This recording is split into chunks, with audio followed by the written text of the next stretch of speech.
Imam Al-Ghazali, seorang ulama besar dan tokoh sufi abad ke-11, menyebut hati atau qalb sebagai pusat kehidupan spiritual manusia. Bukan sekadar organ jasmani, tapi jendela menuju Tuhan. Hati bisa bersinar namun juga bisa menjadi gelap. Hati bisa sehat, bisa pula sakit, bahkan mati. Semua tergantung dari apa yang kita isi di dalamnya. Di dalam tubuh manusia, ada satu organ yang bila baik, maka baiklah seluruh jasadnya. Dan bila rusak, rusaklah seluruh jasadnya.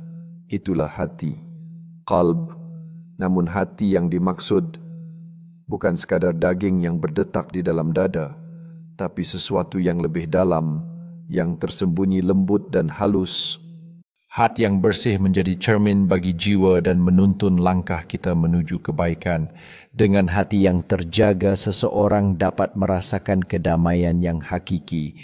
Sebaliknya, hati yang dipenuhi dengan kebencian dan keangkuhan akan menggelapkan pandangan dan merusak hubungan dengan Sang Pencipta. Sehingga setiap tindakan dan niat yang lahir dari hati sangat menentukan perjalanan spiritual kita. Imam Al-Ghazali menyebut hati sebagai raja dalam kerajaan diri manusia. Dialah pusat kesadaran, tempat bersemayamnya iman, akal, niat dan cinta kepada Tuhan. Menurut Imam Al-Ghazali, hati memiliki dua makna, satu bersifat fisik dan satu lagi bersifat spiritual. Hati fisik adalah jantung yang memompa darah, tapi hati ruhani adalah tempat bersemayamnya cahaya ilahi. Dialah yang mengenal, merenung, menyadari, dan memilih antara bisikan kebaikan dan godaan keburukan.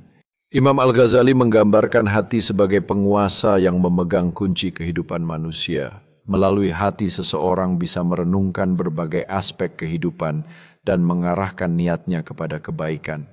Dalam perjalanan spiritual ini, individu dihadapkan pada pilihan antara jalan yang benar dan rayuan kejahatan.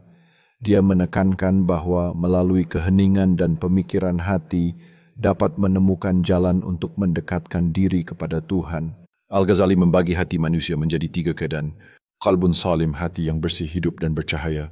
Qalbun marid, hati yang sakit masih bisa disembuhkan namun lemah. Qalbun mayyit, hati yang mati tertutup oleh dosa dan dunia. Hati yang sehat akan mendekat kepada kebenaran, tunduk kepada Allah dan dipenuhi cinta serta keikhlasan. Setiap hati adalah medan pertempuran. Di satu sisi ada malaikat yang mengajak kepada kebaikan, di sisi lain ada setan dan hawa nafsu yang menyeret kepada kelalaian. Siapa yang menang, itulah hasil dari apa yang kita isi ke dalam hati kita setiap hari. Imam Al-Ghazali mengajarkan bahwa untuk menyucikan hati kita harus melakukan mujahadah, perjuangan melawan nafsu dan muraqabah, merasakan bahwa Allah selalu mengawasi. Perbanyak zikir, perbanyak istighfar, perbanyak merenung atas dosa, tinggalkan maksiat yang mengotori hati dan isilah dengan amal-amal yang menumbuhkan cahaya.